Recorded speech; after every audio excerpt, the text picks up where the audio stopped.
యోహాను మొదటి పత్రిక, యోహాను మొదటి పత్రిక మొదటి అధ్యాయము 4-5 వచనాలు చదువుదాము. మన సంతోషము పరిపూర్ణమొగుటకై మేమీ సంగతులు వ్రాయుచున్నాము. మేమాయన వలన విని మీకు ప్రకటించు వర్తమానమేమనగా, దేవుడు వెలుగై ఉన్నాడు, ఆయన యందు చీకటి ఎంత మాత్రమునూ లేదు.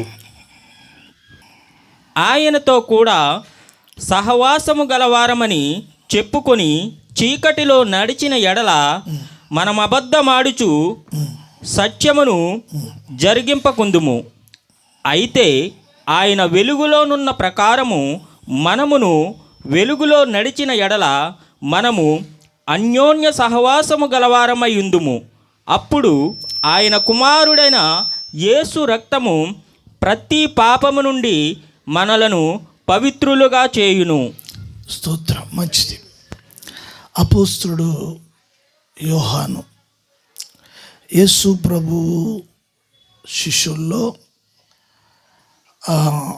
ప్రభువుతో చాలా సన్నిహితమైన, అంటే దగ్గరగా ఉన్నవాడు ఈ యోహాను. యేసు ప్రభుని చాలా దగ్గరగా చూచినవాడు, యేసు ప్రభు శరీరాన్ని కూడా తాకినవాడు, ఆయన్ని నిదానించి చూచినవాడు, ఆయనతో ఉన్నాడు, ఆయనతో తిన్నాడు, ఆయనతో కలిసి పండుకున్నాడు. యేసు ప్రభుతో 12 మంది శిష్యుల్లో ఈ యోహానికి ఒక ప్రత్యేకత ఉన్నట్లుగా లేఖనాల్లో మనం చదువుతున్నప్పుడు చూస్తాం. ఏంటి ఆ ప్రత్యేకత అంటే, మిగతా వారు తక్కువ అని కాదు, ఆ భావన ఏమిటి అనేది చూసినప్పుడు ఈయన ఈ పత్రిక, యోహాను పత్రిక 3 పత్రికలు రాశారు. అట్లాగే మొదటి పత్రికలో విషయాలు మనం చదివాము. యోహాను సువార్త కూడా ఆయనే రాశారు. అట్లాగే ప్రకటన గ్రంథం కూడా ఆయనే రాశారు. స్తోత్రం. అయితే ఈ మొదటి అధ్యాయంలో దేవునికి కలిగిన లక్షణాలను గూర్చి మాట్లాడుతున్నాడు. దేవుని లేక ప్రభువుని గూర్చిన లక్షణాలు బాగా గమనించాలి. మాటలు ఆయన లక్షణాలు గూర్చి మాట్లాడుతున్నాడు. ఈ యోహాను పత్రిక మొదటి పత్రికలో ఆయన వెలుగై ఉన్నాడు, ఆయన జీవమై ఉన్నాడు, ఆయన ప్రేమై ఉన్నాడు అని చెప్తున్నాడు. ఇవి ప్రభువుకున్న గుణగణాలు లేక లక్షణాలు. స్తోత్రం. ఈ పత్రిక సంఘానికి, అంటే యేసు క్రీస్తు వెల పెట్టి రక్తము పెట్టి కొన్న సంఘానికి ఈ పత్రిక రాస్తున్నారు. అంటే మనందరికీ ఇది కేవలం విశ్వాసులకు సంబంధించింది మాత్రమే కాక, సేవ చేయుచున్న దైవజనులకు కూడా ఈ విషయాలు చెందేవి అయి ఉన్నవి. అయితే ఆయన అంటున్నారు, వెలుగులో నడుచు ప్రకారము. ఆయన గుణం ఏమిటంటే వెలుగు, ఆయన జీవము, ఆయన ప్రేమ. అయితే ఇప్పుడు ఆయన అనుసరిస్తున్న సంఘము లేక విశ్వాసులు, సేవకులు, ఇందాక బ్రదరు ఇమానుయేల్ గారు చెప్తూ ఆయన అన్నారు, ప్రాక్టికల్గా వాక్యంలో జీవించాలి అని చెప్పారు. యోహానికి ఉన్న అనుభవము అదే. ప్రాక్టికల్గా ప్రభుతోటి ఆయన అనుభవించి పరిశుద్ధాత్మ ప్రేరణ ద్వారా ఈ పత్రిక రాస్తున్నారు. దీంట్లో చాలా విషయాలు ఉన్నవి. ఈ విషయాల ద్వారా మనం గమనించవలసిన విషయం ఏంటంటే, ప్రభుకి ఆయనకి ఉన్న సంబంధము. ఈ రోజున మనము చాలా వాక్యం వింటూ ఉంటాము, ఆరాధనకు వెళ్తూ ఉంటాము, వస్తూ ఉంటాము, ప్రత్యేక కూటాలకు వెళ్తాము, పెద్దలైన వారు బోధిస్తుంటే ఆ బోధ వింటాము, ఇవన్నీ చేస్తూ ఉంటాం, వెళుతూ ఉంటాం. యోహానుకు ప్రభువుకి ఉన్న సంబంధాన్ని మన జీవితంలో, సంఘ జీవితంలో, నీ జీవితంలో, నా జీవితంలో విశ్వాసము, ప్రార్థన జీవితము, ఇవి లోకానికి కనబడుతూ ఉంటాయి. అలాగే మన స్నేహితులైన, బంధువులైన, రక్త సంబంధులైన మన గూర్చి చెప్పవచ్చు, వాళ్ళు ప్రభునందు విశ్వసించారు, వాళ్ళు కొంచెం వేరేగా ఉంటారులే వాళ్ళ పద్ధతి అంతా అని నీ గూర్చి, నన్ను గూర్చి చెప్పవచ్చు. ఇవన్నీ సర్వసాధారణంగా ఉన్న విషయాలు. అయితే ఇప్పుడు ఆయన అంటున్నాడు, మీరు చదువుతారా? 3వ వచనం, 4వ వచనం. మాతో కూడా మీకును సహవాసము కలుగునట్లు మేము చూచిన దానిని, వినిన దానిని మీకు తెలియజేయుచున్నాము. చాలండి, ఒక్కసారి గమనించాలి. మాతో కూడా సహవాసము మీకును, చూడండి, సహవాసము కలుగునట్లు, మాతో కూడా మీకును సహవాసము కలుగుటకు. దేవుని స్తోత్రం. ఈ మాట బాగా గమనించాలి. సహవాసమును గూర్చి మాట్లాడుతున్నాడు. మాతో మీకును, మీతో మాకును. దేవునికి స్తోత్రం. ఈ వచనము లేక ఈ అధ్యాయంలో మాట్లాడుచున్నప్పుడు, చదువుతున్నప్పుడు అసలు సహవాసం అనేది ఎందుకు వినాలి అందరూ కూడా? సహవాసం అనేది ఎందుకు?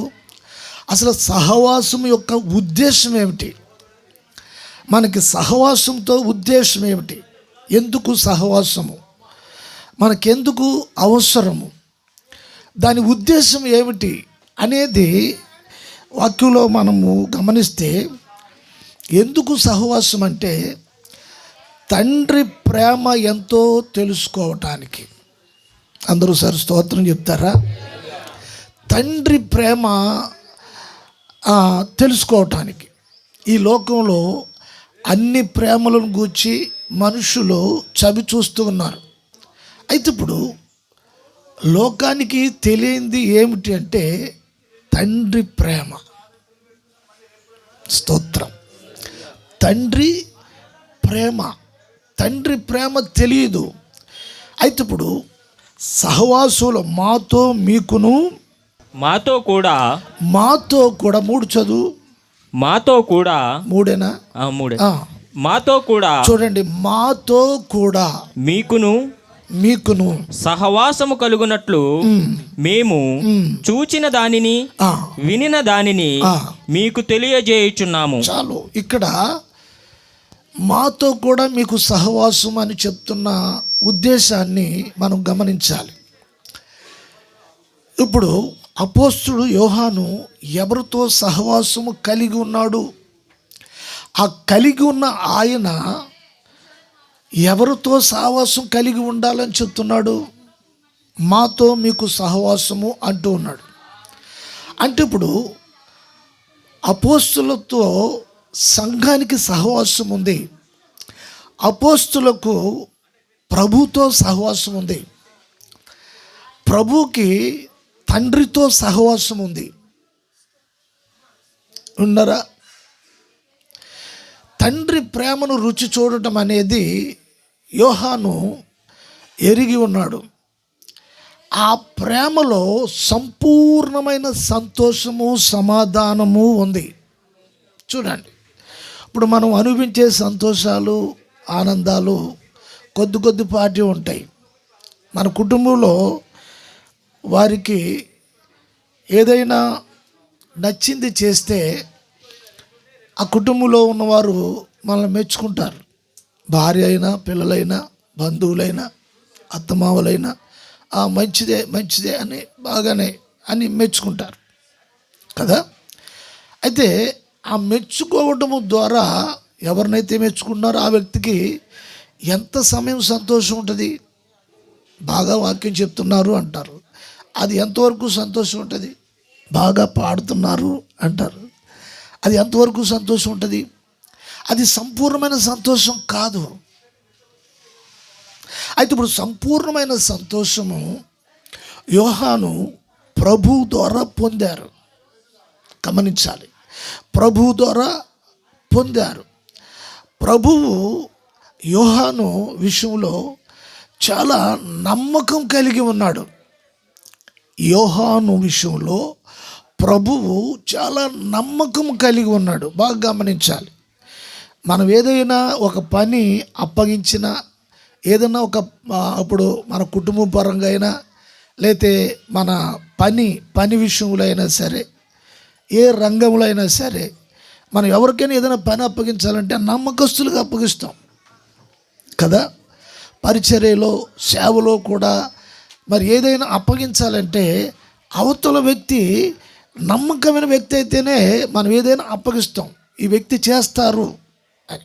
ఈ నమ్మక విషయంలో యోహాను యేసు ప్రభుకు చాలా నమ్మకమైన వాడు. దేవునికి స్తోత్రం. యేసు ప్రభు శిలువ మీద కొన్ని క్షణాల్లో ఆయన ఆత్మను తండ్రికి అప్పగిస్తారు. దానికి ముందు మరియమ్మ అంటే ఆయన తల్లితో మాట్లాడుచు యోహాను విషయం చెప్తూ ఉన్నారు. దేవునికి స్తోత్రం. ఇదిగో ఇతడు నీ తనయుడు, నీవు ఇక మీదట అతని మాతృమూర్తివి. కొన్ని నిమిషాల్లో యేసు ప్రభు తన శరీరాన్ని భూమి మీద విడిచిపెట్టేసి తండ్రి వద్దకు వెళ్ళిపోతాడు ఆయన. అయితే ఆయన తల్లి విషయంలో ఉన్న బాధ్యత, రెస్పాన్సిబిలిటీ యేసు ప్రభు యోహానుకు అప్పగించారు. కొంతమంది శిష్యులు అక్కడ ఉన్నారు. ఇక మీదట ఇతడు నీ కుమారుడు అంటే ఇప్పుడు యేసు క్రీస్తుకును యోహానికి ఉన్న నమ్మకత్వము, బాధ్యత, ఖచ్చితమైన యథార్థత, ఇతడు చేయగలడు, ఇతనికి అప్పగించిన బాధ్యతలో ఎంత కష్టం వచ్చినా, ఎన్ని బాధలు వచ్చినా దాన్ని తప్పకుండా ఇతను చేయగలడు, ఈమె చేయగలదు. నమ్మకము అనే విషయానికి వచ్చినప్పుడు బాధ్యత మన విషయంలో కూడా, మనకున్న విశ్వాస విషయంలో, మనకున్న రక్షణ విషయంలో, మనకున్న భక్తి విషయంలో మనం ఎంతవరకు ఆయన పట్ల నమ్మకం ఉన్నాము. అది సేవ అయినా సరే, విశ్వాస జీవితమైనా సరే, కుటుంబ జీవితమైనా సరే, వ్యక్తిగత జీవితమైనా సరే. యోహాను సువార్త ఈయన రాస్తున్నప్పుడు ఈ యోహాను సువార్తలో ప్రభుతో మనం రక్షణ ఎట్లా పొందాలి, ప్రభు పిల్లలుగా ఎలా మార్చబడాలి, వ్యక్తిగతంగా ప్రభుతో ఎలా సిద్ధపడాలి అని సువార్తలో చెప్పబడి ఉంది. అయితే ఇప్పుడు ఈ పత్రిక అనేది కేవలము విశ్వాసులకు, సంఘానికి రాయబడింది. స్తోత్రం. 5వ వచనం కూడా చదువుదాం. మేము ఆయన వలన విని మీకు ప్రకటించు వర్తమానమేమనగా, దేవుడు వెలుగై ఉన్నాడు, ఆయన యందు చీకటి ఎంత మాత్రమును లేదు. చీకటి ఎంత మాత్రమును లేదు. ఆయన యందు ఎంత మాత్రమును చీకటి లేదు. ఆయనలో నుండి మేము పొందుకుని ఆయనిచ్చే వర్తమానము, ఆయనిచ్చే వాక్యము, ఆయనిచ్చే మాటలు మేము ఆయన యొద్ద ఉండి అవి పొందుకొని మీకు మేము ప్రకటిస్తున్నాము. స్తోత్రం. హల్లెలూయా. అంటే మాట్లాడే మాటలు మావి కావు. ఉదాహరణము చెప్పినా, ఏం చెప్పినా, తాత్పర్యము చెప్పినా, ఏం చెప్పినా అవన్నీ కూడా ప్రభువు మాకు ఇచ్చిన విషయాలను మీకు మేము ప్రకటిస్తున్నాము. దేవునికి స్తోత్రం. ఆయనలో ఎంత మాత్రమును చీకటి లేదు. ఎంత మాత్రమును ఆయనలో చీకటి లేదు. దేవునికి స్తోత్రము కలుగును గాక. చూడండి, మనము ప్రభువుని ఎరగక ముందు మనము అంధకార సంబంధమైన సాతాను యొక్క అధికారం యొక్క రాజ్యములో, వాని అధికారంలో బ్రతుకుచున్న వారం. మన శరీర అవయవాలు, కళ్ళు అవనివ్వండి, కాళ్ళు అవనివ్వండి, ముక్కు అవనివ్వండి, నోరు అవనివ్వండి, ఈ మనసు అవనివ్వండి, హృదయం అవనివ్వండి, ఆలోచన అవనివ్వండి, ఇవన్నీ కూడా అవయవాలే. ఇప్పుడు ఈ అవయవాలన్నీ కూడా రక్షణ లేని కాలములో, ప్రభుని ఎరగని దినాలలో ఇవన్నీ కూడా సాతాను లేక అపవాదికి కార్యసాధనాలుగా ఇవి ఉన్నాయి. ఆయనలో ఎంత మాత్రమును చీకటి లేదు అనడానికి గల కారణము ఏమిటంటే, చీకటి అనేది మనం చూస్తే ఎఫెసీ పత్రిక 5:8 మీరు పూర్వమందు చీకటి అయి ఉంటిరి. గమనించాలి ఈ మాట. పౌలు అంటున్నారు, మీరు అంటే సంఘంతో చెప్తున్నారు. ఇది గత జీవితము, ప్రభుని ఎరగని జీవితం. మన అవయవాలన్నీ కూడా పూర్వము చీకటి రాజు ఎవరు? చీకటి రాజు ఎవరంటే అపవాది. చీకటి రాజ్యానికి మకుటం లేని మహారాజు ఆయన. ఎవరు? అపవాది. అయితే ఇప్పుడు ఆయన యొక్క స్వాధీనంలో మనమున్నాము అని పౌలు చెప్తున్నారు. పూర్వము మీరు చీకటి అయి ఉన్నారు, ఇప్పుడు క్రీస్తునందు ఏంటంటే ఇప్పుడు ప్రభునందు వెలుగై ఉన్నారు. ఇప్పుడు ప్రభునందు మీరు ఏమై ఉన్నారు? వెలుగై ఉన్నారు. ప్రభునందు మీరు వెలుగై ఉన్నారు. వెలుగు సమస్త వెలుగు ఫలము సమస్త విధములైన. చూడండి, వెలుగు అది ఒక ఫలము. దేవునికి స్తోత్రము కలుగును గాక. వెలుగు ఫలము సమస్త విధములైన మంచితనము. చూడండి, సమస్త విధములైన మంచితనము అంటే పూర్వం మనం చీకటి బ్రతుకులో ఉన్నాము. అప్పుడు మన జీవితంలో మంచి లేదు, ఎవరికి మేలు చేయలేము, ఎవరైనా కొంచెం బాగుంటే వారవలేము, ఎవరన్నా కొంచెం అభివృద్ధి చెందితే ఓర్చుకోలేము. ఇటువంటి దుర్మార్గపు, దుష్టత్వము, నికృష్టమైన స్థితి గలవారముగా ఉన్నాము. ఆ విధంగా ఉండి జీవిస్తూ, తనకు తాను సుఖపడుతూ, తనకు తాను సంతోషిస్తూ, తనకు తాను సంపాదించుకుంటూ, తన మేలు కొరకు తను చూసుకుంటూ, తన బాగు చూసుకుంటూ, అంటే ఇదేంటండి, ఎవరికి వాళ్ళు చూసుకోవడం తప్పేంటండి? తప్పేం లేదు. దేవునికి స్తోత్రం. అయితే ఇక్కడ మరి దేవుని వాక్య ప్రకారంగా చూస్తే నువ్వు చీకటిలో ఉన్నప్పుడు సెల్ఫిస్ట్గా మనం బ్రతుకుతూ ఉన్నాం. అంటే ఇప్పుడు అపవాది కూడా ఎవరంటే వాడు సెల్ఫిస్టే. వాడికి వాడు సంతోషించేది. వాడు స్వాధీనంలో ఉన్న ప్రతి ఒక్క వ్యక్తి పూర్వము అంధకార సంబంధమైన ఆ పరిస్థితుల్లో ఉన్న వ్యక్తి జీవితంలో, దేవునికి స్తోత్రం, చెప్పారు కదా, ఎందుకు పొద్దుట తెల్లబట్టలు వేసుకున్నాను, దేవునికి స్తోత్రం. అంటే ఇప్పుడు తెల్లబట్టలు వేసుకోవటం వల్ల పవిత్రులు అనేది కాదు, దేవునికి స్తోత్రం. అలాగని తెల్లబట్టలు వేసుకోవడం తప్పు కూడా కాదు, దేవునికి స్తోత్రం. హల్లెలూయా. తెల్లబట్టలు మెయింటైన్ చేయాలంటే మామూలు విషయం కాదు.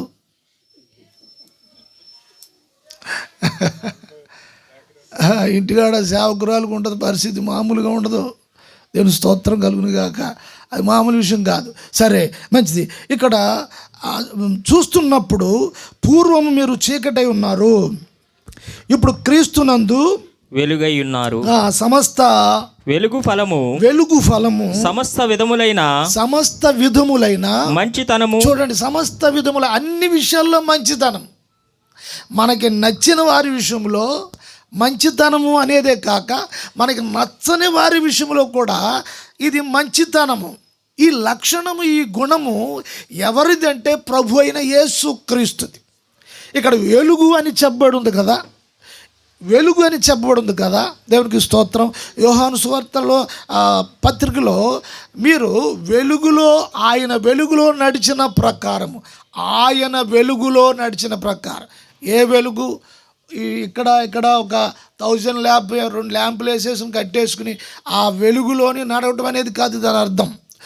ప్రభు వెలుగంటే ఆయన జీవితంలో మన జీవితాన్ని చూసుకుంటూ నడవటం. స్తోత్రం, హల్లెలూయా. మీరు ఎవరు స్తోత్రాలు చెప్పట్లేదు. ప్రైజ్ ది లార్డ్, హల్లెలూయా. పూర్వము మనము చీకటి అయి ఉన్నాము, చీకటి అయి ఉన్నాము. దేవునికి స్తోత్రం.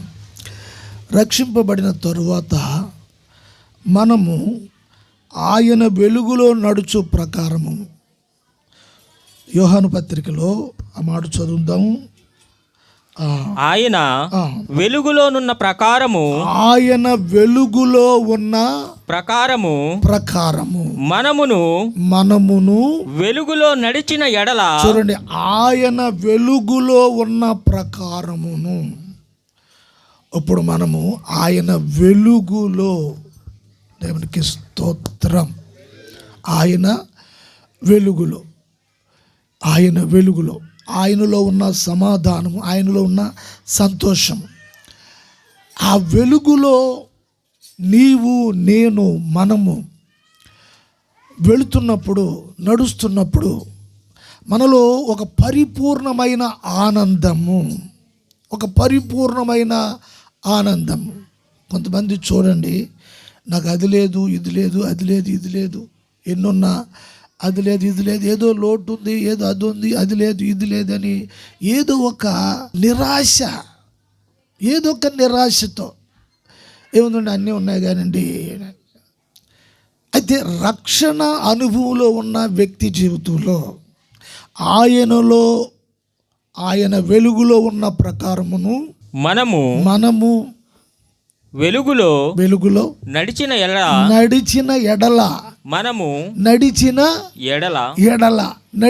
ఎడల దేవునికి స్తోత్రం కలుగును గాక. నడిచిన ఎడల మనము అన్యోన్య సహవాసము గలవారమై. గమనించాలి ఇక్కడ, చూడండి, ఇప్పుడు యేసు ప్రభుతో అన్యోన్య సహవాసం, ఈ సహవాస కూడికలో ఇప్పుడు మనము యేసుతో ఎంతవరకు అన్యోన్యముగా మనం ఉన్నాము గమనించాలి.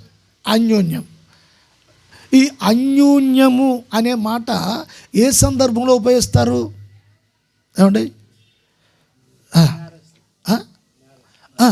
చూడండి, భార్యాభర్తలు చక్కగా మంచిగా, భార్య చక్కగా తయారవి, భర్త చక్కగా తయారవి, బండి మీద కారు మీద అలా వెళుతూ మంచిగా ఆ భార్య మొఖం చాలా ఆనందంగా వెలిగిపోతుంది అనుకోండి. కొంతమంది చూసి ఏమంటారంటే, చూడండి ఎంత అన్యోన్యంగా ఉన్నారు, దేవుని స్తోత్రం, ఎంత అన్యాయం. సరే, ఆవిడ బండి ఎక్కింది,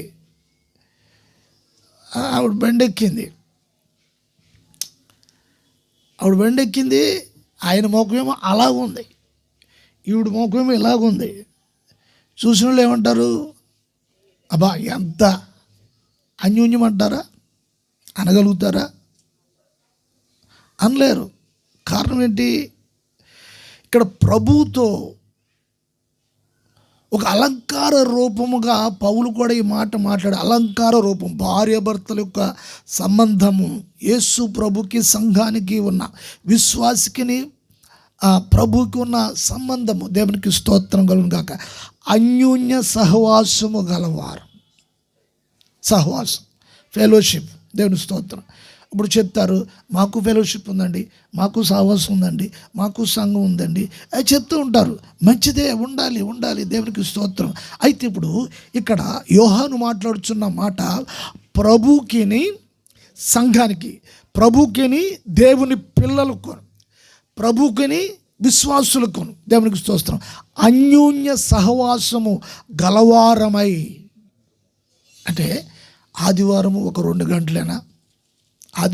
గంటలేనా మనము ప్రభుకి ఇచ్చే సమయము, టైము ఆయనతోటి అన్యోన్యంగా. అంటే ఇప్పుడు ఆయనలో వెలుగుంది, ఆయనలో జీవం ఉంది, ఆయనలో ప్రేమ ఉంది. ఇప్పుడు ఇవన్నిటిలో కూడా మనకి పాలు ఇవ్వటానికి సంఘానికి, నీకు నాకు మనందరికీ పాలు ఇవ్వటానికి, ఆ సహవాసంలోనికి ఆయన మనల్ని ఆహ్వానిస్తూ ఉన్నాడు. ఆ అన్యోన్యతను అనుభవించటానికి, స్తోత్రం, అనుభవించటానికి యోహానికి ఆ అనుభవం ఉంది. అందుకే ఆ విషయాలు రాస్తున్నాడు. ఏంటంటే దేవుని స్తోత్రం, ఒక మనిషిని మనం కొంతకాలం వాడితే ఇప్పుడు కొన్ని పరిచయాలు అన్నాయి కదా, ఆయన 3 సంవత్సరాలు 4 సంవత్సరాలు అని చెప్పారు కదా. అది కొంతకాలం ఒక వ్యక్తిని వాడినప్పుడు అతను ఉద్దేశాలు, అతని ఆలోచనలో గుర్తుపట్టడం అనేది చాలా ముఖ్యం. యోహాను 3.5 సంవత్సరాలు యేసు ప్రభుతో ఉన్నాడు. 3.5 సంవత్సరాలలో ఆయనకున్న అనుభవం అంత అనుభవం కాదు.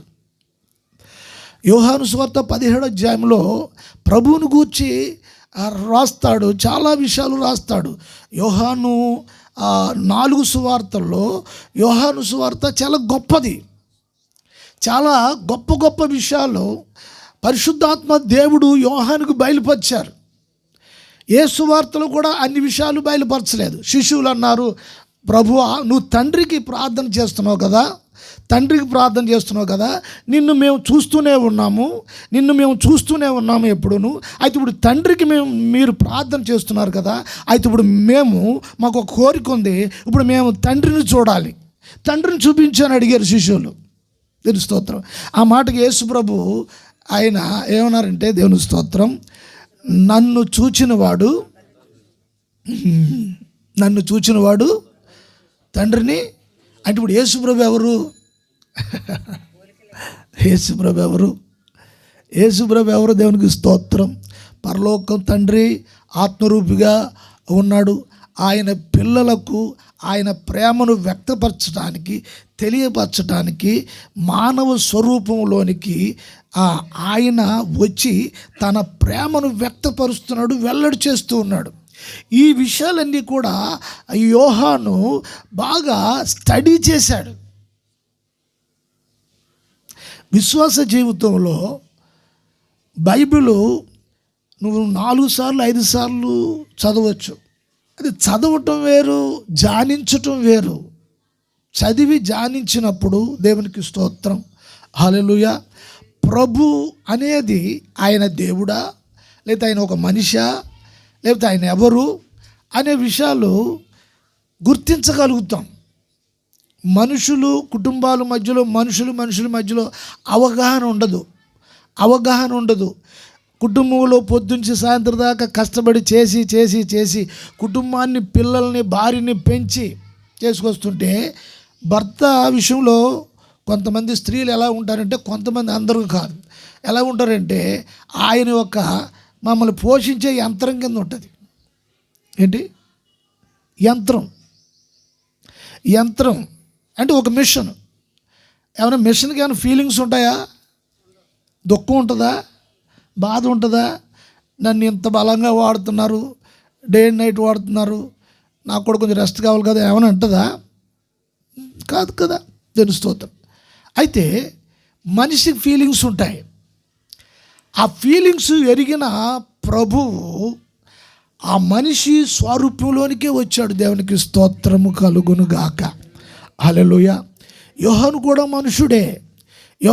మనుషుడే. అయితే ఇప్పుడు దేవుని ప్రేమను గుర్తించాలి, గ్రహించాలి. మనం చెప్తాం, మేము యేసుప్రభుని నమ్ముకున్నామండి, యేసుప్రభు బిడ్డలం అండి, మేమే విశ్వాసులు అండి అని చెప్తూ ఉంటారు. మాకు ఫెలోషిప్ ఉంది, మాకు సహవాసం ఉంది అని చెప్తూ ఉంటారు. దేవుని స్తోత్రం. ఇక్కడ యోహానుకు యేసు ప్రభుకున్న అన్యోన్య సహవాసం అనే విషయం చూస్తున్నప్పుడు దేవునికి స్తోత్రం కలుగును గాక, హల్లెలూయా. అన్యోన్య సహవాసము గలవారమై, ఇది ఒక నూతన అనుభవము విశ్వాస జీవితంలో, నీ జీవితంలో. ఇవి రుచి చూడాలి. ఆ జీవమును గూర్చి, ఆ ప్రేమను గూర్చి, దేవునికి స్తోత్రం, ఆ వెలుగును గూర్చి. ఈ జీవము, ఆ ప్రేమ, ఆ వెలుగు, ఇదంతా కూడా ఒక సంపూర్ణమైన ఆనందములోనికి మనల్ని తీసుకుని వెళ్ళేదై ఉన్నది. హల్లెలూయా. కొన్ని సందర్భాల్లో మన మనసులు గాయపడుతూ ఉంటాయి, గాయపరచబడుతూ ఉంటాయి.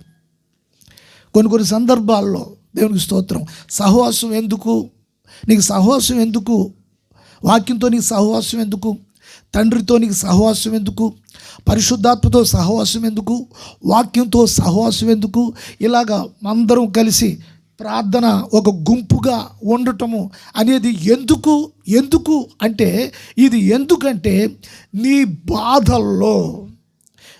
బాధల్లో హృదయము గాయపడినప్పుడు, నిన్ను అర్థం చేసుకుని నిన్ను గుర్తుపట్టలేని పరిస్థితులు నువ్వు అనుభవిస్తున్నప్పుడు, నీ కష్టాన్ని, నీ శ్రమను, నీ ప్రేమను, నీ దయను, నీ కనికరాన్ని, నీ జాలిని, ఈ విషయాలు గుర్తించలేని సమయంలో, నీ మనసు గాయపడుతూ ఉన్న సమయంలో బాధ్యత కదా భరించాలి, మొయ్యాలి, లాగాలి. కొంతమంది బాధ్యత వహించకుండా చేతులు కడిగేసుకుంటారు. ఇదంతా నాకెందుకు, ఇదంతా నాకు ఏంటండి, ఇది నాకు మెంటల్ టార్చర్ ఏంది, ఇదంతా నాకు ఎందుకు, నాకు అవసరమా, ఇంత టెన్షన్ పడి షుగర్ బీపీలు తెచ్చుకోవాలా, రోగాలు తెచ్చుకోవాలా, ఇదంతా నాకు ఎందుకు, బేఫిగర్గా తిని ఏంటి ఎట్లాగా మస్తుగా తిని బగ్గా పండుకుంటా. అరే ఇంత సమస్యను తీసుకుంటే ఇదంతా పెట్టుకోనా, ఇంత టార్చర్ పెట్టుకోనా, నాకు అవసరమా.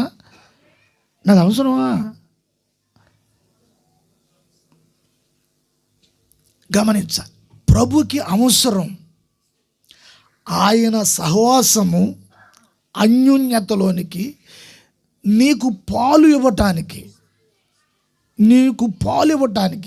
ఆ రుచి చూడటానికి. దేవునికి స్తోత్రం కలుగును గాక. అనుభవపూర్వకంగా ఆ సహవాసం యొక్క అనుభవము హృదయం గాయపడింది. సహవాసంలోకి వచ్చారు, కూర్చున్నారు. పోయిన నెలలో, పోయిన వారంలో ఎంతో మనసు గాయపడింది. ఏదో రకంగా కొంతమంది స్త్రీలే శత్రువులుగా ఉండి, స్త్రీలే మాటల ద్వారా కొంచెం గాయపరుస్తూ ఉంటారు. ఆ మనసులో ఆ గాయంతో ఉంటున్న సందర్భంలో ఇలా సహవాసంగా కూడుకున్నప్పుడు, దేవునికి స్తోత్రం, అప్పుడు నీ గాయమును ఎరిగిన ప్రభువు, నీ స్థితిగతును ఎరిగిన ప్రభువు, నువ్వు ఏ ఒక్క ఒత్తిడి సఫరింగ్లో నువ్వు ఉన్నావో ఆ పరిస్థితులన్నీ ఎరిగినవాడు.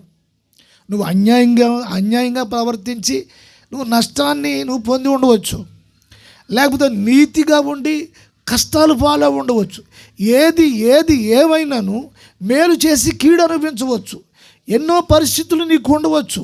ఇవన్నీ ఉన్నను ప్రభు అంటున్నారు, అన్యోన్య సహవాసము గలవారై, దేవునికి స్తోత్రము కలుగును గాక. ఈ అనుభవంలోనికి మనల్ని ఆయన ఆహ్వానిస్తూ ఉన్నారు, పిలుస్తూ ఉన్నారు. దేవునికి స్తోత్రము కలుగును గాక. హల్లెలూయా. చూడండి, ఆ భార్య అయినా, భర్త అయినా, పిల్లలైనా, సంఘ సహవాసులైనా, విశ్వాసులు అయినా, ఆత్మకి సరిపడే, నీ ఆత్మకి నిన్ను బలపరిచే వాక్యము దొరకలేనప్పుడు కూడా నెమ్మది ఉండదు. కొంతమందికి వాక్యం సరిపోలేనప్పుడు నెమ్మది ఉండదు, తృప్తి ఉండదు. దేవునికి స్తోత్రం కలుగును గాక. హల్లెలూయా. మంచి బిర్యానీ దొరుకుతుంది, మంచి బిర్యానీ దొరుకుతుంది. అయితే మంచి బిర్యానీ తినేసి మరి ఒక ఆత్మ సంబంధించిన వ్యక్తి భోంచేసి వచ్చి తృప్తి చెందలేరు. మరి ఏం కావాలి? ఆత్మకి ఏం కావాలి అంటే ప్రభుతో సహవాసం కావాలి, ప్రభు ఆత్మతో సహవాసం కావాలి. ఆ ఒక సహవాసంలో ప్రభువుని వారు కలుసుకోవాలి. ఆత్మలో వారు కలుసుకోవాలి. వారు కలుసుకున్నప్పుడు వారు మనసు తెప్పరిల్లుతారు, రిలాక్స్ అవుతారు. వారు మనసు రిలాక్స్ అవుతుంది, వారు మైండ్ రిలాక్స్ అవుతుంది, వారికి ఉన్న ఒత్తిడి, ఆ ప్రెషరు అది రిలాక్స్ అవుతుంది. దేవుని స్తోత్రం కలుగును గాక. హల్లెలూయా. ఈ పరిస్థితులు, ఈ అన్యోన్య యొక్క సహవాసంలో ప్రభు దేవుని పిల్లలకి అవి అనుగ్రహించేవాడై ఉన్నాడు. దేవుని పిల్లలకు అవి అనుగ్రహించేవాడై ఉన్నాడు. ఇది చాలా కొంచెము మరి కొంచెం లోతైన విషయం. ఇక్కడ అందరూ కూడా కొంచెం వాక్యం ఎరుగున్నవారని ఈ మాటలు చెప్తున్నాను. నేను దైవ సేవకులు కూడా ఉన్నారు కదా, అందుకని నేను ఈ మాటలు చెప్తున్నాను. దేవునికి స్తోత్రము కలుగును గాక. హల్లెలూయా, హల్లెలూయా. అయితే తండ్రిని ఎరిగిన అనుభవం ఉంది యోహానుకి. తండ్రిని ఎరిగిన అనుభవం ఉంది. యేసులోనే తండ్రిని చూశాడు. ఆయన తండ్రి అని గుర్తించాడు. దేవునికి స్తోత్రం. యోహాను, హల్లెలూయా. యేసు ప్రభు కూడా చెప్పాడు, నన్ను చూసిన వాడు తండ్రిని చూచినట్లే. దేవునికి స్తోత్రం. అంటే ఇండైరెక్ట్గా ప్రభు ఉన్నాడు తెలుసా, నేనే తండ్రిని, నేనే తండ్రిని. నా ప్రేమలో మీరు పాలిభాగస్తులు కావాలి. ఏం కావాలి? పాలిభాగస్తులు కావాలి. నీ కుటుంబంలో ఎవరైనా నీ ఆస్తిలో పాలివాళ్ళు కావాలని అనుకోవచ్చు, నీకున్న వస్తువుల్లో పాలివారు కావాలనుకోవచ్చు, నీకున్న వస్త్రాల్లో పాలివారు కావచ్చు. దేవునికి స్తోత్రం. సర్వసాధారణంగా ఇవి ఉంటాయి. అయితే ప్రభు కోరేది ఏమిటి? ప్రభు కోరేది ఏమిటంటే ఆయన అన్యోన్యతలో మనము పాలివారము కావాలి. దేవునికి స్తోత్రము కలుగును గాక. హల్లెలూయా. ఈ యొక్క పత్రికలో సంఘానికి, దేవుని పిల్లలకు కొన్ని వాగ్దానాలు ఉన్నాయి. 1, 2 చూసి నేను నా మాటలు ముగిస్తాను. అదే యోహాను పత్రికలో 2వ అధ్యాయము 25వ వచనం. నిత్య జీవము అనునదే ఆయన తానే మనకు చేసిన వాగ్దానము. గమనించాలి. ఇక్కడ చూడండి, ఇక్కడ అన్యోన్య సహవాసం కలిగిన వ్యక్తికి ప్రభు చేస్తున్న వాగ్దానములు కొన్ని ఉన్నాయి. డైరెక్ట్గా ప్రభువే అన్యోన్య సహవాసం కలిగిన వ్యక్తికి కొన్ని వాగ్దానములో ఈ వాగ్దానము ఏమిటిది? ఈ వాగ్దానము నిత్య జీవము అనుగ్రహించు ననునదే. దేవునికి స్తోత్రం కలుగును గాక. చూడండి, ఈ లోకంలో జీవించే జీవితము మహా అయితే 60 లేకపోతే 70. వాక్యంలో చెప్పబడింది 80 అంటే అధిక బలము నీడల ఆయాస్కరము. తర్వాత ఏంటి? దేవునికి స్తోత్రం. ఎలాగుంటుంది? దేవునికి స్తోత్రం. ఎంతమందికి ఉందో అంతవరకు ఉండాలని. చూడండి దేవునికి స్తోత్రం. ఆ జీవితం ఎలా ఉంటుంది? ఓహో ఆహా అని బతికిన వాళ్ళము నాళ్ళు చల్లబడిపోయి శరీరం అంతా కూడా పాడైపోయి వయసు అయిపోయి ఉడిగిపోయి, దేవునికి స్తోత్రం, మంచాన్ని బట్టి ఇక ఎలాగుంటుందంటే పరిస్థితి ఆ విధంగా. అది ఒక 60-70 సంవత్సరాలు జీవితం ఈ లోకంలో జీవించిన జీవితం. దాంట్లోనే పెళ్ళి, పిల్లలు, సంసారం, జీవితము, వ్యాపారము, ఉద్యోగము, కథ, కార్యక్రమం, ఇదంతా తిప్పి కొడితే 60-70 అయిపోతుంది. ఇది తర్వాత ఏంటి అంటే తర్వాత జీవితం ఏంటి? 60-70 సంవత్సరాలు జీవితం. అయితే ఇప్పుడు యేసు క్రీస్తుతో అన్యోన్య సహవాసం గలవారు ఎవరు అంటే రక్షణ అనుభవంలో వెళుతున్న సేవకులైనా విశ్వాసులైనా వారికి ప్రభు ఇస్తున్న వాగ్దానము ఏమిటంటే నిత్య జీవం. ఇది 60 సంవత్సరాలు, 70 సంవత్సరాలు, 1000 సంవత్సరాలు కాదు. ఇది అంతం లేని నిత్య జీవం ప్రభుతోటి. ఇది ఇప్పుడు ఆయన వాగ్దానం చేస్తున్నాడు. అన్యోన్య సహవాసంలో ఉన్న వాగ్దానము ప్రభుతోటి మనకి, సంఘానికి, దేవుని పిల్లలకి, దేవునికి స్తోత్రం, హల్లెలూయా. ఇట్టి వాగ్దానము నిత్య జీవము అనుగ్రహిస్తారు. చూడండి, మనకు డబ్బులు అనుగ్రహించారు, పిల్లలు అనుగ్రహించారు, ఉద్యోగం అనుగ్రహించారు, సాక్ష్యం చెప్తాం. తర్వాత మంచి భార్యను అనుగ్రహించారు. భార్యను దేవుడు అనుగ్రహించారు. దేవుని స్తోత్రం కలుగును గాక. అనుగ్రహించటము, నిత్య జీవము అనుగ్రహించటం, దేవునికి స్తోత్రం. ఇప్పుడు ఈ దినాల్లో అన్నీ బ్లెస్సింగ్ వర్తమానాలే. ఏంటి? అన్నీ బ్లెస్సింగ్ వర్తమానాలే, దీవెనకర వర్తమానాలే. దేవుని స్తోత్రం. తాగి పాపంలో ఉండి అక్రమంగా అన్యాయంగా జీవిస్తున్నా సరే ప్రభు నిన్ను బ్లెస్ చేయను గాక, దీవించును గాక. దేవుని స్తోత్రం. దేవుడు నీకు అనుగ్రహిస్తాడు నిత్య జీవము. కష్టపడి పనిచేస్తే ఎంతైనా సంపాదించవచ్చు, ఏదైనా చేయొచ్చు. దేవుని స్తోత్రం. ఇమానుయేల్ బ్రదర్ అన్నారు, అది ఇది కాదు, కానీ ఈ రోజున నిజంగా మనము ప్రభువులో ఒక జంజునుగా ఉండాలి. దేవుని స్తోత్రం కలుగును గాక. హల్లెలూయా, హల్లెలూయా. ఆ మాట చదవండి. నిత్య జీవము అనుగ్రహింతుననుదతే ఆయన తానే మనకు చేసిన వాగ్దానము. అది ప్రభువే వాగ్దానం చేశారు. ఇవి దూతలు కాదు, ఇంకోటి కాదు, పాస్టర్ గారు కాదు, ఇది ప్రభువే ఈ వాగ్దానము చేశారు. దేవునికి స్తోత్రం. మరి ఈ వాగ్దానం విషయంలో ఎంతమందికి సంతోషం ఉంది? గమ్ముగా ఉన్నారు అంతా కూడా, సైలెంట్గా ఉన్నారు. పెద్ద ఏమనిపించట్లేదు కదా? దేవునికి స్తోత్రం. ఏమనిపించట్లేదు కదా?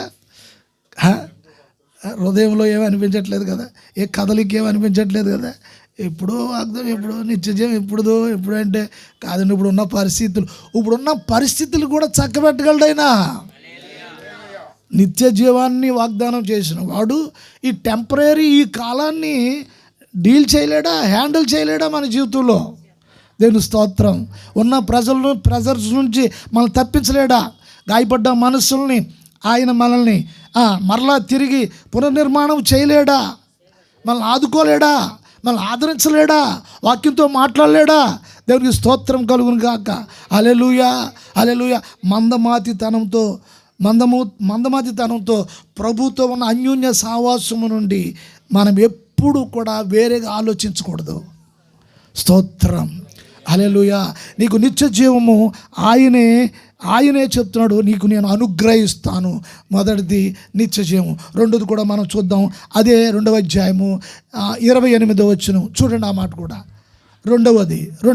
కాబట్టి చిన్నపిల్లలారా, ఆయన ప్రత్యక్షమగునప్పుడు ఆయన రాకడ యందు మనము ఆయన ఎదుట సిగ్గుపడక ధైర్యము కలిగి ఉండునట్లు మీరాయన యందు నిలిచియుండుడి. స్తోత్రం, హల్లెలూయా. ఆయన ప్రత్యక్షమవుతారు. ఆయన ప్రత్యక్షమవుతున్నప్పుడు మనము విశ్వాసులము, దేవుని పిల్లలము. దేవునికి స్తోత్రము. ఏమన్నారు? చిన్న పిల్లలారా. ఏమాట అది? చిన్న పిల్లలారా. 80 సంవత్సరాలు ఉన్నా కూడా ప్రభువుకి చిన్నపిల్లలే. అయ్యో నేను ముసలోడు అయిపోయాను కదా, 80 వచ్చేసినాయి కదంటే ప్రభు అంటాడు చిన్నపిల్లలారా. ఎంత ముద్దుగా మాట్లాడుతున్నాడు ఆయన. దేవుని స్తోత్రం, హల్లెలూయా. చిన్న పిల్లలారా, ఆయన ప్రత్యక్షమగునప్పుడు ఆయన రాకడ యందు దేవునికి స్తోత్రం. సంఘానికి ఉండవలసిన గురేమిటో తెలుసా? ఆయన రాకడ కొరకు. అంటే ఇప్పుడు సహవాసములు ఉన్న వ్యక్తి ఆయన రాకడ కొరకు కూడా కనిపెట్టడమే కాదు, ఆయన ప్రత్యక్షం అవుతారు. ఆయన రాకడలో నేను ఆయన ఎదుట ధైర్యంగా నేను నిలబడాలి. సిగ్గుపడే విధముగా కాదు.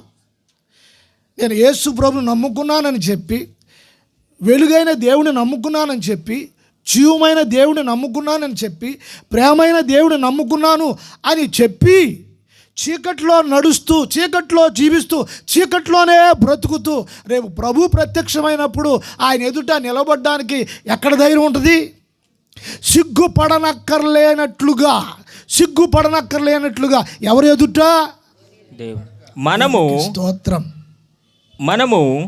ఆయన ఎదుట సిగ్గుపడక. ఎవరు ఎదుట? పెద్ద పాస్టర్ గారు ఎదుట కాదు, బిషప్ గారు ఎదుట కాదు, చిన్న పాస్టర్ గారు ఎదుట కాదు. దేవునికి స్తోత్రం, హల్లెలూయా.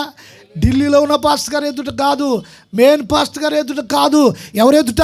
ప్రభు ఎదుట. స్తోత్రం. ప్రభు ఎదుట, ఆయన ఎదుట నిలబడడానికి సిగ్గుపడనక్కర్లేనట్లుగా. దేవునికి స్తోత్రం. ధైర్యంగా మనం నిలబడటానికి, ధైర్యముగా నిలవబడ్డానికి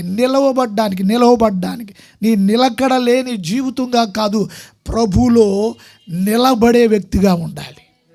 దేవుని స్తోత్రం. హల్లెలూయా, హల్లెలూయా. ఆయన వాగ్దానము చేయుచున్నది రెండోది ఏమిటో తెలుసా? ఆయన మనకు ప్రత్యక్షమైనప్పుడు మనం ధైర్యము కలిగి ఉంటాం. మనల్ని చాలా భయాలు వెంటాడుతూ ఉంటాయి. చాలా భయాలు, అపనమ్మకాలు, అధైర్యాలు, ధైర్యం సరిపోవట్లేదు. ఇప్పుడు వయసు కొంచెం మీదకి వచ్చేసిన తర్వాత గుండె బలహీనం అయిపోతుంది. ఇప్పుడు యవనస్తులకు వీళ్ళకి తెలియదు. ఇప్పుడు ఆ పరిస్థితులు తెలియవు. గుండె బలహీనం అయిపోతుంది. ఏదైనా విషయము కుటుంబ పరంగా కానీ ఇంకో పరంగా కానీ ధైర్యంగా దృఢంగా ఉండలేని పరిస్థితులు ఉంటాయి. ఎంతో వాక్యం వింటూ ఉంటాం. ఒక ఆయన అన్నాడు, ఆ పాట విన్న తర్వాత నాకు చాలా సంతోషం అనిపించింది అని అన్నాడు. దేవుని స్తోత్రం. మంచిదే.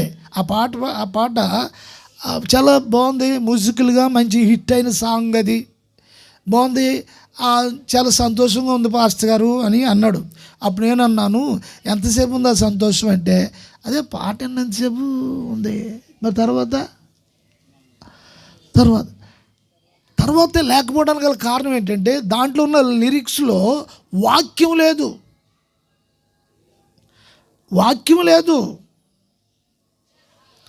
అంతా లోక సంబంధమైన ఆ పదాలు పెట్టి జనాలను ఆకర్షించే విధంగా పెట్టి, అది సినిమా స్టైల్లో పాటలు ఉంటాయి కదా, సినిమా స్టైల్లో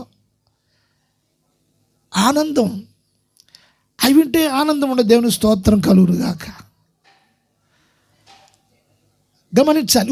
ఒక సంపూర్ణమైన ఆనందము నీకు అనుగ్రహించడానికి, నీకు ధైర్యము కలిగి ఉండటానికి, నువ్వు గుండు విషయంలో లేకపోతే శరీర బలహీనతలో పరిస్థితుల్లో బలహీనురాలు అయిపోయి ఆ పరిస్థితుల్లో ఉన్న కొంతమంది ఇంట్లో ఉన్న ఒత్తిడిని బట్టి ఆ శరీరంలో ఉన్న బలం కూడా బలహీనంగా మారిపోతుంది. కొన్ని సందర్భాల్లో ఇంటికి వెళ్ళినప్పుడు నెమ్మది ఉండదు, సంతోషం ఉండదు. మందిరానికి వెళ్ళి సంతోషంగా వస్తున్నట్టుగా కొన్ని జీవితాలకి ఉండదు. ఈ గమనించాలి. దేవునికి స్తోత్రం.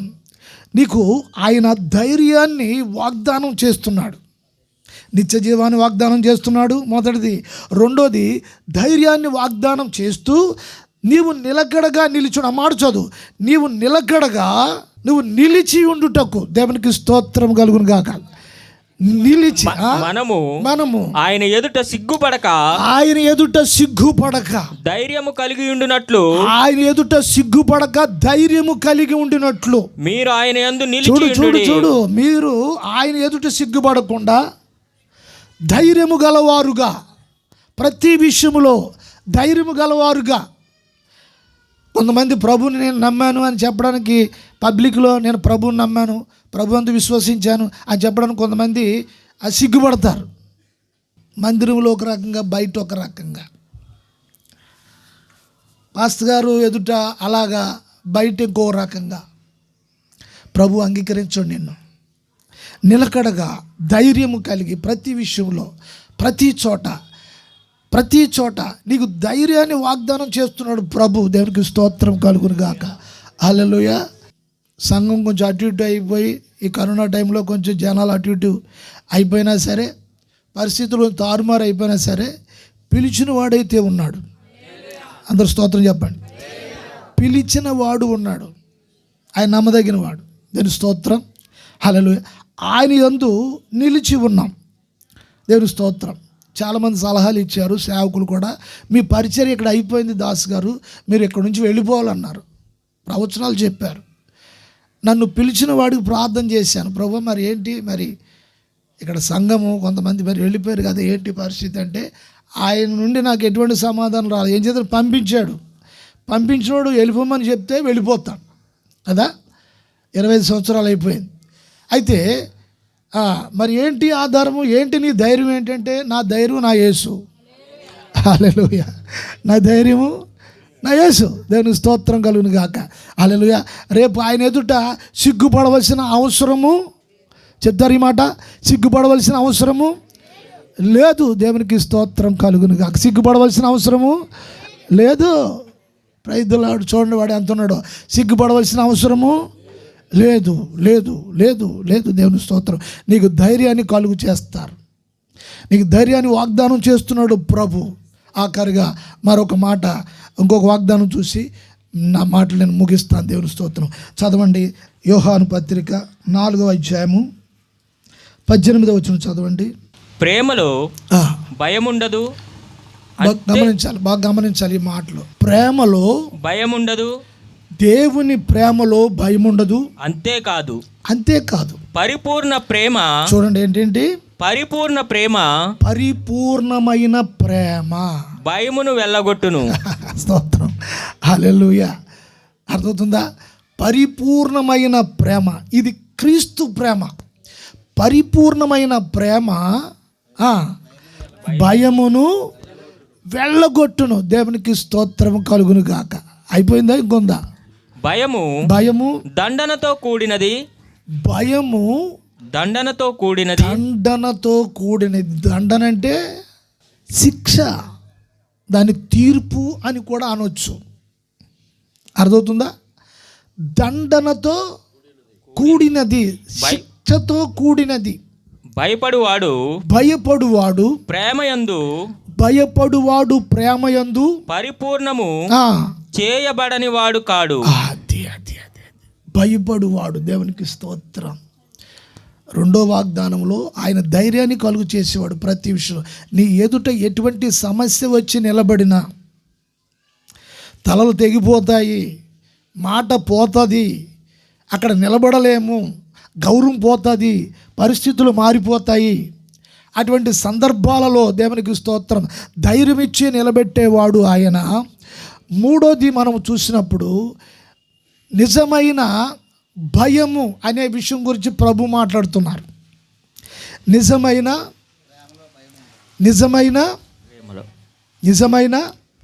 ప్రేమలో.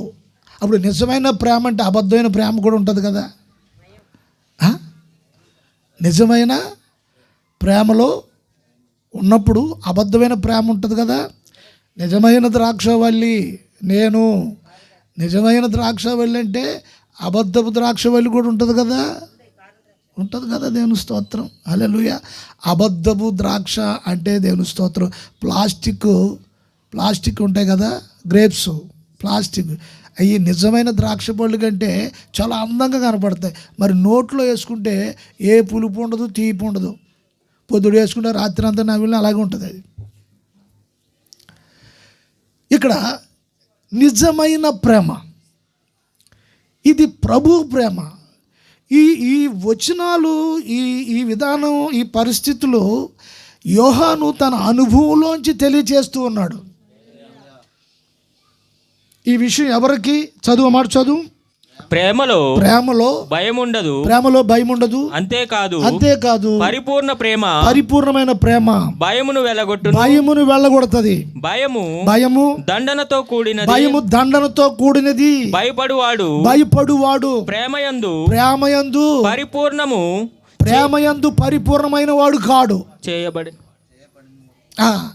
అంటే పరిపూర్ణమైన వాడుగా చేయబడాలి. ఈ పరిపూర్ణమైన ఈ పని ఒక వ్యక్తిలో, దేవుని పిల్లల్లో, దేవుని సంఘంలో, దేవుని బిడ్డల్లో ఈ పని అంతా చేసేవారు ఎవరు? ఇప్పుడు ఈ కృపాకాలంలో ఈ పనంతా నీలో, నాలో, మనలో జరిగించేవారు ఎవరంటే పరిశుద్ధాత్మ దేవుడు. ఈ కృపాకాలంలో ఇప్పుడు ఆయన పనే ఉంది. ఆ పనంతా చేసేవాడు ఆయన. ఇప్పుడు చదువు. ఆయనే మొదట మనలను ప్రేమించెను. గనుక మనము ప్రేమించుచున్నాము. అదే దేవుని స్తోత్రం కలుగును గాక. హల్లెలూయా. ఇప్పుడు మనల్ని ప్రభు ప్రేమించినప్పుడు మనం ఎలాగున్నాం? అందంగా ఉన్నామా? సొగసుగా ఉన్నామా? బాగున్నామా?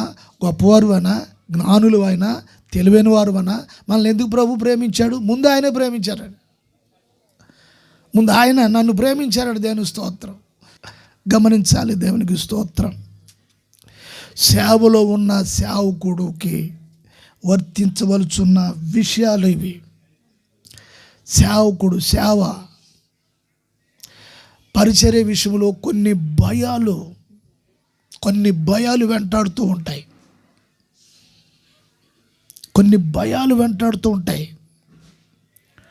ఆ మాటలు మీకు వివరించడానికి, అర్థం చేయించడానికి ఇది సమయం సరిపోదు. దేవునికి స్తోత్రం కలుగును గాక. హల్లెలూయా. అయితే ఇప్పుడు సేవలో కొన్ని భయాలు ఉంటాయి. వ్యక్తిగత జీవితంలో భయాలు ఉంటాయి. ఏంటంటే, నేను ప్రభువులో కరెక్ట్గా లేను కదా, ప్రభుకి సరైన నమ్మకత్వంలో లేను కదా, సరైన ప్రార్థన జీవితం నాకు లేదు కదా, సరైన సమర్పణ లేదు కదా. ఈ విషయాలన్నీ నీ మనస్సాక్షి నీతో మాట్లాడుతూ ఉంటుంది. ఇన్నర్ వాయిస్ నీకు వినబడుతూ ఉంటుంది. అవును, నేను ఇలాగున్నా. నువ్వు బయటకు చెప్పు, నువ్వు బయట ఎవరితో మాట్లాడు. ఈ విషయాలు బయటకు చెప్పి బయట పంచుకోవాలంటే చాలా ధైర్యం ఉండాలి. కొంతమంది చూడ మనసిప్పి మాట్లాడలేరు, మౌనంగా ఉంటారు.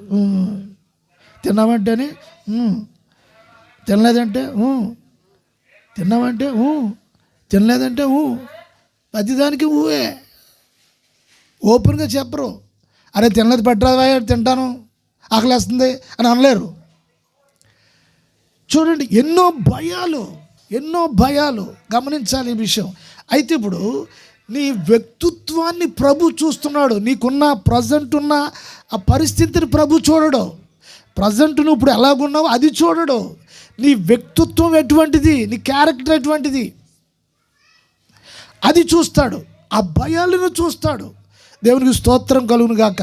ఆయన అంటున్నాడు, దాంట్లో సేవలో కలిగే ప్రతి భయాలలో ఒక పరిపూర్ణమైన స్థితిలోనికి నువ్వు లేనప్పుడు పరిపూర్ణమైన ప్రేమ భయమును వెళ్ళగొట్టును.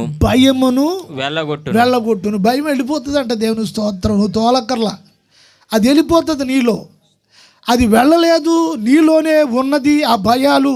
అంటే దాని అర్థం ఏమిటి? ప్రేమయందు తండ్రి ప్రేమ విషయంలో ఒక సరైన అవగాహన లేదు. ఆయన నీ విషయంలో చేసిన విషయాలు, ఆయన నీ విషయంలో చేయబోయే విషయాలు, చేస్తున్న విషయాలు, భవిష్యత్తులో. దేవునికి స్తోత్రం. ఇప్పుడు ప్రజెంట్ ఏం చేస్తున్నాడో తెలియని సంగతులు కొంతమందికి తెలియదు. ప్రభు నా జీవితంలో ఏం చేస్తున్నాడు? సరే, ఆ పని అనుకున్నది, అది అయిపోతే కొంచెం నేను రిలాక్స్ అవుతానంటే అది అయిపోయిన తర్వాత ఇంకోటి తగులుకుంటుంది. ఇది కూడా అయిపోతే కొంచెం రిలాక్స్ అవుతానంటే ఇంకొకటి తగులుకుంటుంది. అంటే జీవితాంతకాలం ఇలాగంటే ప్రభు చాలా ఓపికతో మన జీవితంలో వెయిట్ చేస్తూ ఉంటాడు. మనం ఏం చేస్తాం? కొన్ని కండిషన్ పెడతాం. ఏమంటే తెలుసా? దేవుని స్తోత్రం. హల్లెలూయా. నాతోటి ఒక ఆయన అనేవాడు, ఏమండి నాకు ఇగో మా పెద్దమ్మాయి చిన్నమ్మాయి పెళ్ళిళ్ళు అయిపోతే నీ కూడా నేను సంచేసుకుని వచ్చేస్తాననేవాడు. ఆ మాట ఎటువంటి మాట? సంచేసుకుని వచ్చేస్తానంటే ఏం తమ్ముడు, సంచేసుకుని వచ్చేయడం అంత సులువుగా ఉందా? సంచేసుకుని వచ్చేస్తాను. సంచేసుకోకుండానే చనిపోయాడు ఆయన. కానీ ఆఖరి టైంలో బాప్తిసం పొందాడు, మారు మనసు పొందాడు. దేవుని స్తోత్రం కలుగును గాక. హల్లెలూయా. అయితే ఇప్పుడు తండ్రి ప్రేమ విషయంలో నీ జీవితంలో అది ఎరగడానికి నువ్వు ప్రయత్నించాలి. నీకున్న పరిస్థితులన్నీ కొంచెం పక్కన పెట్టి కొద్ది సమయము ఆయన నిన్ను ఏ విధంగా ప్రేమిస్తున్నాడో ఆ విషయాలలో నీకు కలుగుతున్న భయాల విషయంలో నువ్వు ఎలా ఫీల్ అవుతున్నావు. ఆ పరిస్థితుల్లో వాక్యం అర్థం కాదు, నీకు వాక్యం చదవాలనిపించదు, ప్రార్థన చేయాలనిపించదు, వాక్యం వింటున్నా కూడా అర్థం కాదు. ఏమనుకోవచ్చు దయించి, కొంతమందికి ఇప్పుడు నా మెసేజ్ అర్థం అవ్వట్లేదని నా ఇన్నర్ వాయిస్ చెప్తుంది.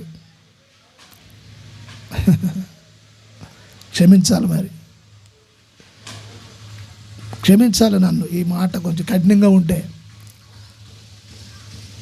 అంటే చెవులకి వినబడుతుంది, లోపల హృదయానికి టచ్ కావట్లా.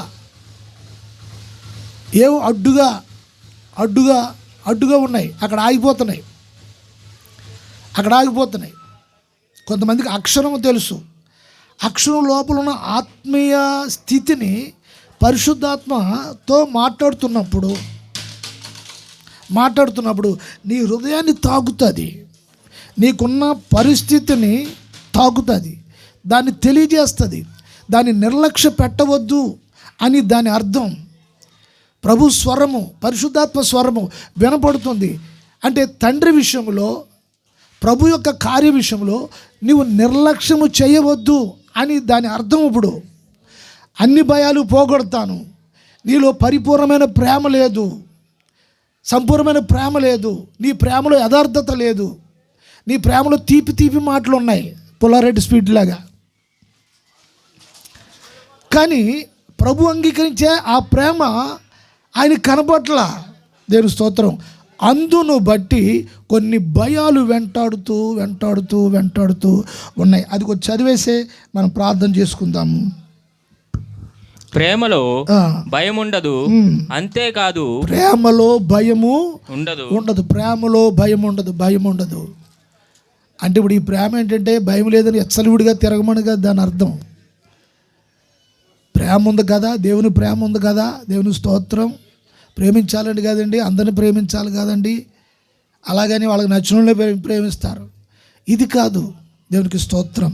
ప్రేమలో భయం ఉండదు, అంతేకాదు ప్రేమలో భయం ఉండదు, అంతేకాదు పరిపూర్ణమైన ప్రేమ భయమును వెళ్ళగొట్టెను. వాక్యం పట్ల, నీకున్న విశ్వాసం పట్ల, నీకున్న బాప్తిసం పట్ల, నీకున్న రక్షణ అనుభవం పట్ల ఒక సరైన అవగాహన ఉన్నప్పుడు నువ్వు డిస్టర్బ్ కావు. నువ్వు డిస్టర్బ్ అయిపోయి మనుషుల మీద ద్వేషాన్ని పెంచుకుంటావు. మనుషుల మీద ద్వేషం పెరిగిపోతుంది. ఈ లోపలున్న భయము మనుషుల మీద ద్వేషాన్ని పెంచేస్తుంది. పరిశుద్ధాత్మ మాట్లాడుతున్నాడు. దేవుని స్తోత్రం కలుగును గాక. హల్లెలూయా. సేవకుల్లో కూడా ఇటువంటి భయాలు ఎన్నో ఉన్నవి. ఆ భయాలన్నీ కూడా అధిగమించటానికి ప్రభు యొక్క వాగ్దానము. దేవునికి స్తోత్రం. ఈ భయములన్నీ కూడా ఆయన వెళ్ళగొడతాడు. దేవుడిస్తున్న వాగ్దానం ఇది. దేవుడిస్తున్న వాగ్దానం. మొదటి వాగ్దానము చెప్తారా? మొదటి వాగ్దానము నిత్య జీవము ఆయనే అనుగ్రహిస్తాడు. ఆయనే, అపోస్తులు కాదు అనుగ్రహించేది. యేసు ప్రభు అనుగ్రహిస్తాడు. నిత్య జీవం మనకు అనుగ్రహిస్తాడు. ఇల్లు ఇచ్చాడు, ఉద్యోగం ఇచ్చాడు, పిల్లలు ఇచ్చాడు, ఇవన్నీ ఇచ్చాడు అని చెప్తాం. ఇవన్నీ అనుగ్రహించాడని చెప్తాం. మరి నిత్య జీవం అనుగ్రహిస్తాడు. మరి దాని గురించి ఎంతమంది కనిపెట్టుకుని ఉన్నారు? దేవుని స్తోత్రం. రెండవది ధైర్యమును వాగ్దానం చేస్తూ ఉన్నాడు. ధైర్యమును.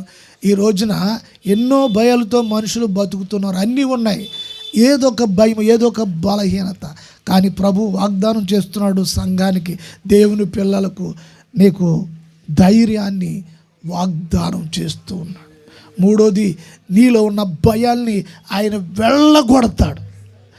నీలో ఉన్న ప్రతి భయాన్ని ఆయన వెళ్ళగొడతాడు. సేవాపరమైన విషయాలలో కూడా ప్రతి భయాన్ని నీ జీవితంలో పరిపూర్ణమైన ప్రేమతో నిన్ను నింపునుగాక. లేచి నిలబడదాము. అందరూ ఒక్క నిమిషము ఈ మాటలు బట్టి ఆ ప్రభు కృతజ్ఞతాస్తుతులు చెల్లిస్తూ ప్రార్థనలో అందరూ ఒకసారి చేతులెత్తి